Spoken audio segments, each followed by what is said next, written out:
انسانی زندگی ہوا میں رکھے ہوئے چراغ کی مانند ہے۔ جس طرح ہوا میں رکھا ہوا چراغ ایک جھونکے کا محتاج ہوتا ہے، انسانی زندگی بھی ایک پل کی محتاج ہوتی ہے۔ زندگی کیا ہے تھرکتا ہوا ننھا سا دیا، ایک ہی جھونکا جسے آ کے بجھا دیتا ہے، یا سرے مژگاں غم کا تھرکتا ہوا آنسو، پلک چھپکنا جسے مٹی میں ملا دیتا ہے۔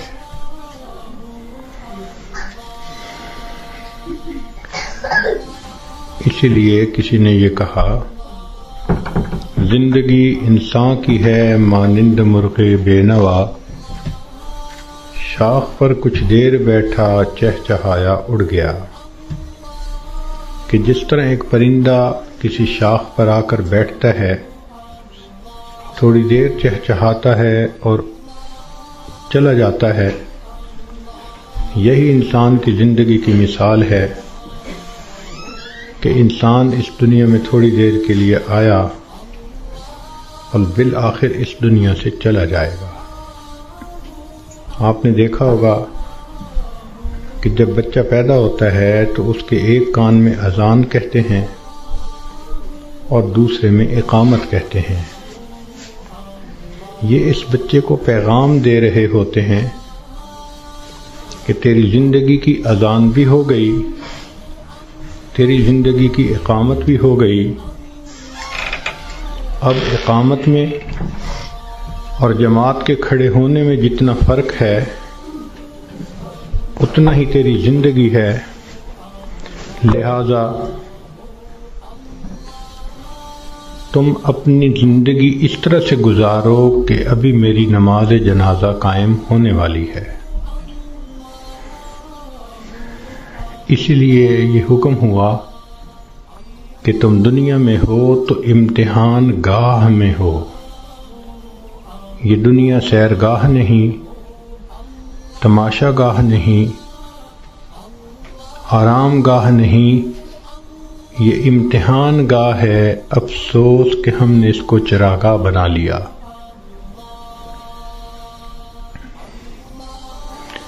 اللہ رب العزت نے مومن کا گھر آخرت میں بنایا ہے،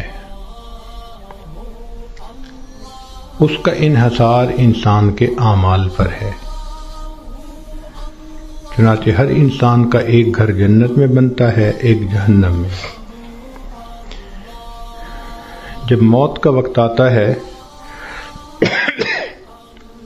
تو اگر وہ جنتی آدمی ہے تو اس کو اس کا جنت کا گھر دکھایا جاتا ہے، اس کے دل خوش ہوتا ہے اس کو دیکھ کے، اور اسی خوشی کے عالم میں اس کی روح کو قبض کر لیا جاتا ہے۔ اور برا انسان جب موت کے قریب پہنچتا ہے تو اس کو جہنم میں اس کا گھر دکھایا جاتا ہے، جس کی وجہ سے اس پر ایک خوف طاری ہوتا ہے، اور اسی خوف کی حالت میں اس بندے کی روح کو قبض کر لیا جاتا ہے۔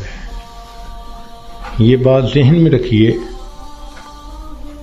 کہ دنیا مٹی گارے سے بنی اور فنا ہونے والی ہے، اور جنت سونے اور چاندی سے بنی اور ہمیشہ باقی رہنے والی ہے۔ ایک بزرگ فرمایا کرتے تھے کہ اے دوست، جتنا دنیا میں رہنا ہے اتنا دنیا کے لیے کوشش کر لے، اور جتنا آخرت میں رہنا ہے اتنا آخرت کے لیے کوشش کر لے۔ ہماری دنیا کی زندگی تو ہے 150 سال، اور آخرت کی زندگی ہمیشہ ہمیشہ۔ امام غزالی رحمۃ اللہ علیہ نے ایک مثال لکھی ہے کہ اگر زمین اور آسمان کے درمیان رائی کے دانے بھر دیے جائیں اور ایک پرندہ 1000 سال کے بعد آئے اور ایک دانہ کھائے، پھر 1000 سال کے بعد آئے دوسرا دانہ کھائے، پھر 1000 سال کے بعد آ کر تیسرا دانہ کھائے، ایک وقت آئے گا کہ زمین و آسمان کے درمیان رائی کے یہ سب دانے ختم ہو جائیں گے، آخرت کی زندگی کبھی ختم نہیں ہوگی۔ جب ہم نے اتنا وہاں جا کر رہنا ہے تو ہم سوچیں کہ ہمارے دن کی ترتیب کیا ہے۔ ہم تو اپنے 24 گھنٹے کا اسکیجول ایسے بناتے ہیں کہ جیسے دنیا ہی میں رہنا ہے، اور آخرت کی تیاری کے لیے تو وقت ہی نہیں نکالتے۔ اسی کو غفلت کہتے ہیں اور اسی کو دھوکہ کہتے ہیں۔ اس لیے دنیا کا نام ہے دار الغرور، دھوکے کا گھر۔ اور یہ دھوکہ صرف جاہلوں کو اور ان پڑھوں کو نہیں لگتا، یہ پڑھے لکھے عقل مندوں کو بھی لگتا ہے۔ وہ دنیا کی زندگی میں ایسے مست ہو جاتے ہیں کہ نمازوں کی فرصت ہی نہیں ہوتی۔ غور کریں تو آج کا ہر انسان اپنی جنت سجانے میں لگا ہوا ہے۔ میرا گھر ایسے ہو، میرا بزنس ایسے ہو، بیوی ایسی ہو، بچے ایسے ہوں، گاڑی ایسی ہو۔ ہر بندہ اپنے ذہن کے اندر ایک جنت سجا کر اس کو بنانے میں لگا ہوتا ہے، اور اس کو یہ نہیں پتا کہ اللہ نے تو جنت آخرت میں سجائی ہے، دنیا میں تو ہم تیاری کے لیے تھے۔ اس کا اندازہ آپ کو اس بات سے ہوگا کہ آج ہر بندے کو یہ فکر ہوتی ہے کہ میرے بعد میرے بچوں کا کیا ہوگا۔ جس عورت کو دیکھ لو، جس مرد کو دیکھ لو، اس کے ذہن میں یہی فکر کہ میرے بعد میرے بچوں کا کیا ہوگا۔ کبھی ہم نے یہ بھی سوچا کہ بچوں کے مرنے کے بعد بچوں کا کیا ہوگا؟ تو ہماری سوچ تو ہے ہی دنیا کی۔ اسی لیے جب مرنے والا دنیا سے جاتا ہے تو اس پہ کوئی نہیں رو رہا ہوتا۔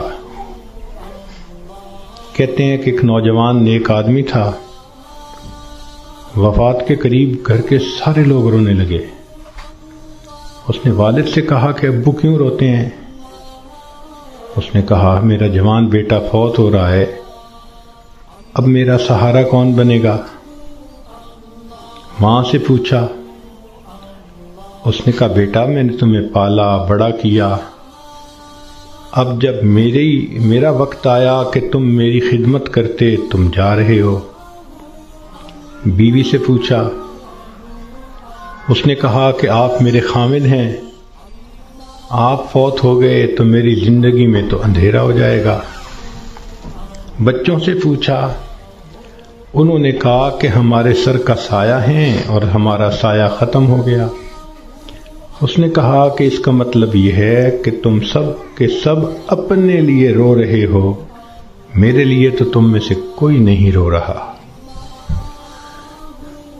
تو رونے والے بھی اپنے لیے روتے ہیں، مرنے والے کے لیے کون روتا ہے؟ الا ماشاء اللہ۔ اس لیے آج وقت ہے تیاری کرنے کا۔ جیسے سکول میں امتحان ہوتا ہے، ایک اے پیپر ہوتا ہے، ایک بی پیپر ہوتا ہے، دونوں میں پاس ہو جائیں تو بس اگلی کلاس میں چلے جاتے ہیں۔ یہی ہمارا حال کہ دنیا کی زندگی میں ہمیں تیاری کا حکم دیا گیا۔ قبر میں جائیں گے تو اے پیپر ہوگا اور اس میں 3 کوسچن پوچھے جائیں گے، تیرا رب کون ہے، تیرے نبی علیہ السلام کون ہیں، تیرا دین کون سا ہے۔ اور جب انسان قیامت کے دن اٹھے گا تو پھر اس کا بی پیپر لیا جائے گا، اور بی پیپر کے اندر 4 کوسچن ہوں گے۔ تم نے زندگی کیسے گزاری، جوانی کیسے گزاری، کدھر سے کمایا، کہاں پہ خرچ کیا، اور تم نے اپنے علم پہ کتنا عمل کیا۔ جو اے پیپر بی پیپر دونوں میں کامیاب، اس کو اللہ رب العزت پھر جنت کا گھر عطا فرما دیں گے۔ مگر اس کا یہ مقصد نہیں کہ جی ہمیں تو ان سوالوں کے جوابات کا پتہ ہے تو ہم موت کے وقت جواب دے لیں گے، ایسا نہیں ہوگا۔ جیسے زندگی گزری ہوگی ویسا انسان قبر میں جواب دے سکے گا۔ جس نے دنیا میں نمازیں نہ پڑھیں، جو بے پردہ پھرتی رہی، جس نے غیبت کی، لوگوں کے دل دکھائے، اللہ کی بندیوں کے لیے جو وبال جان بن کر پھرتی رہی، جب یہ قبر میں جائے گی تو یہ نہیں کہہ سکے گی کہ میرا دین اسلام ہے۔ اس کا تو طرز زندگی ہی اور تھا، تو اسلام کا نام کیسے لے سکے گی؟ جو بے پردہ پھرتی ہے وہ کیسے کہہ سکے گی کہ میں نبی علیہ الصلوۃ والسلام کو اپنا نبی مانتی ہوں؟ ان کی تعلیمات کو اپنایا نہیں، ان کی سنتوں کی طرف دھیان نہیں دیا، تو کیسے جواب دے سکیں گے؟ تو اس لیے کتنے لوگ ہوتے ہیں جو موت کے وقت کلمہ پڑھنا چاہتے ہیں، پڑھ نہیں پاتے۔ چنانچہ ایک ڈاکٹر ہیں، ڈاکٹر نور محمد صاحب، ملتان کے ہیں۔ انہوں نے زندگی کے 35 سال ایمرجنسی وارڈ کے اندر ڈیوٹی کی۔ انہوں نے موت کے اوپر ایک کتاب لکھی ہے، اس میں وہ لکھتے ہیں کہ ایمرجنسی وارڈ میں تو لوگ آتے ہیں جو آخری لمحوں پر ہوتے ہیں اور بہت سارے فوت بھی ہو جاتے ہیں۔ تو جب بھی کوئی ایسا بندہ میرے سامنے آتا، میں اسے کلمہ پڑھنے کی تلقین کرتا۔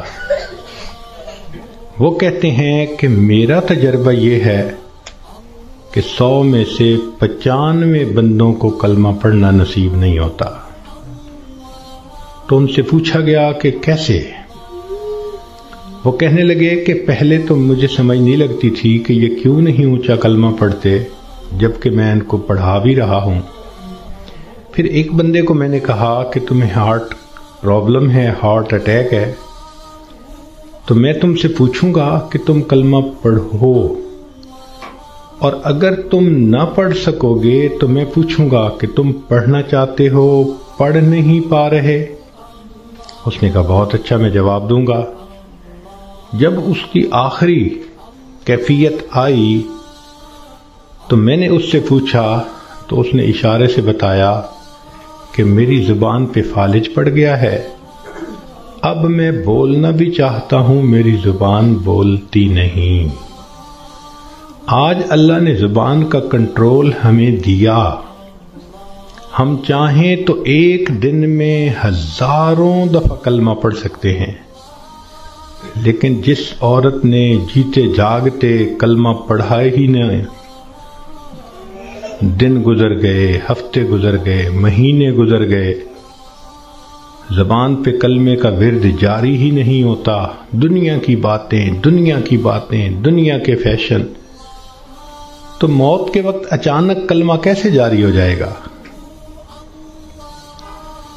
اس لیے اس سے پہلے کہ لوگ ہمیں کلمہ پڑھائیں، ہم اپنے اختیار سے کلمہ پڑھنے کی مشق کر لیں۔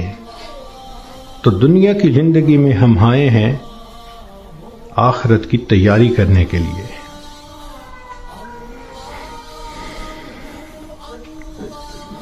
ہماری مثال ایسی ہے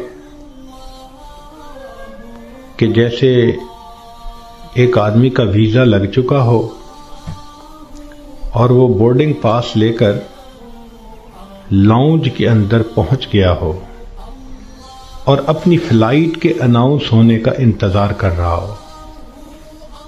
ہم نے دیکھا کہ لاؤنج میں لوگ بیٹھے ہوتے ہیں، ایک فلائٹ اناؤنس ہوتی ہے، کچھ اٹھ کے چلے جاتے ہیں، پھر دوسری اناؤنس ہوتی ہے اور اٹھ کے چلے جاتے ہیں، نئے آتے رہتے ہیں اور یہ اٹھ کے جاتے رہتے ہیں۔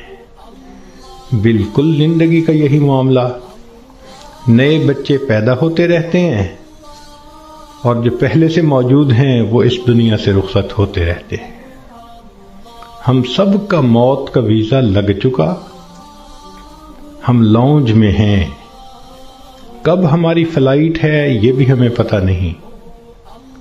نبی علیہ الصلوۃ والسلام نے ارشاد فرمایا، میری امت کی عمریں بین 70 و 60، 60 اور 70 کے درمیان ہوں گی، یعنی ایسا بھی ہوگا کہ کسی کی عمر 100 سال یا اس سے زیادہ، اور ایسا بھی ہوگا کہ کوئی پیدا ہوتے ہی بچہ مر جائے گا۔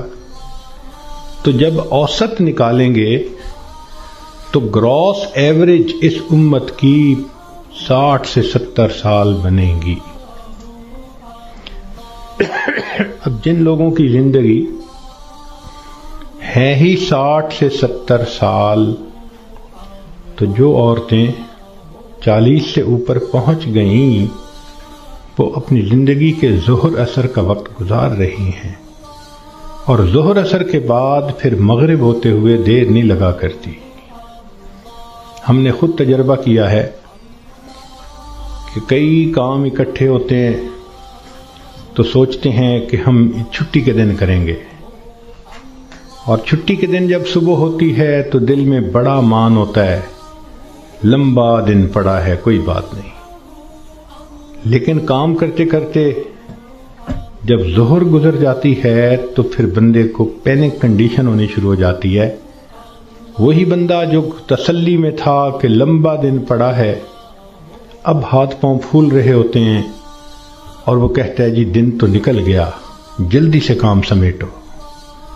تو جو 40-50 سے اوپر کی زندگی گزار رہی ہیں، اب وہ ظہر اثر کے وقت میں پہنچ گئیں، مغرب ہونے میں دیر نہیں لگا کرتی۔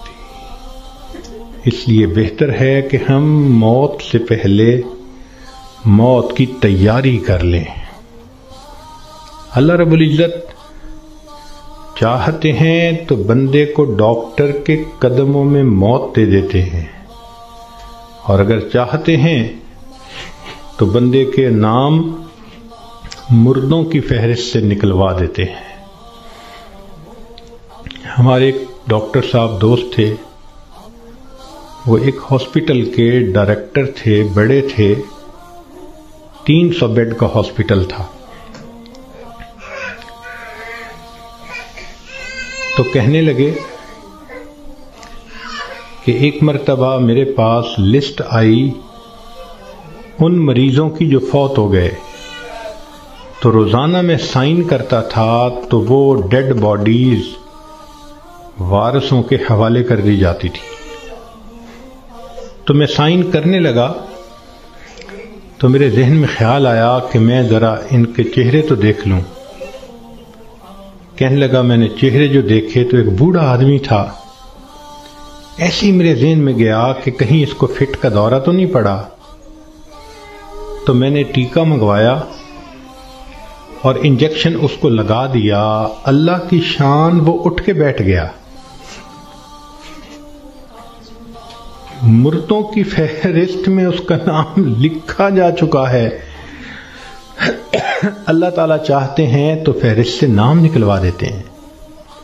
اور ایک اور ڈاکٹر صاحب کے بارے میں ہم جانتے ہیں کہ وہ اتنے ہارٹ اسپیشلسٹ ہیں کہ ملک کے صدر وزیر اعظم کے وہ ہارٹ اسپیشلسٹ ہوتے ہیں، VVIPs کے ہارٹ اسپیشلسٹ۔ ایک نوجوان آیا اور آ کے اس نے ان سے چیک اپ کروایا، تو ڈاکٹر صاحب نے پورا چیک اپ کرنے کے بعد ان کو کہا کہ your heart is functioning as good as that of a young man, کہ تمہارا دل تو ایک نوجوان بندے کے دل کی طرح ٹھیک ٹھیک کام کر رہا ہے۔ اس نوجوان نے ان سے اپنی فائل پکڑی اور پیچھے مڑ کر جو قدم اٹھایا وہیں اس کو ہارٹ اٹیک ہوا اور ڈاکٹر کی آنکھوں کے سامنے اس کی جان نکل گئی۔ تو اللہ تعالیٰ چاہتا ہے تو ڈاکٹر کے قدموں میں جان دے دیتا، موت دے دیتا ہے، اور اللہ تعالیٰ چاہتا ہے تو مردوں کی فہرست سے بندے کا نام نکلوا دیتا ہے۔ اور کئی مرتبہ انسان موت سے بھاگ کے جا رہا ہوتا ہے اور حقیقت میں موت کے قریب ہو رہا ہوتا ہے۔ چنانچہ سلیمان علیہ السلام کا دربار ہے، ایک شخص داخل ہوا اور اس نے وہاں بیٹھے ہوئے کسی آدمی کو بڑے غور سے دیکھا۔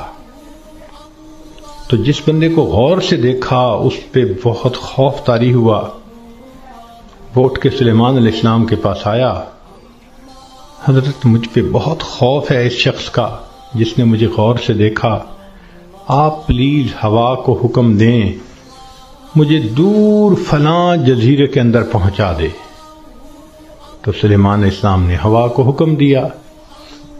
اتنے میں آپ نے اس بندے کو بلایا جس نے گھور کے دیکھا تھا، پوچھا کہ بھئی کون ہو؟ اس نے جواب دیا جی ملک الموت۔ تم اسے گھور کے کیوں دیکھ رہے تھے؟ تو کہنے لگے کہ میں اس لیے اس کو غور سے دیکھ رہا تھا کہ اس کی روح تو میں نے فلاں جزیرے کے اندر نکالنی ہے اور یہ آپ کے دربار میں یہاں بیٹھا ہوا ہے۔ تو سلیمان علیہ السلام نے بتایا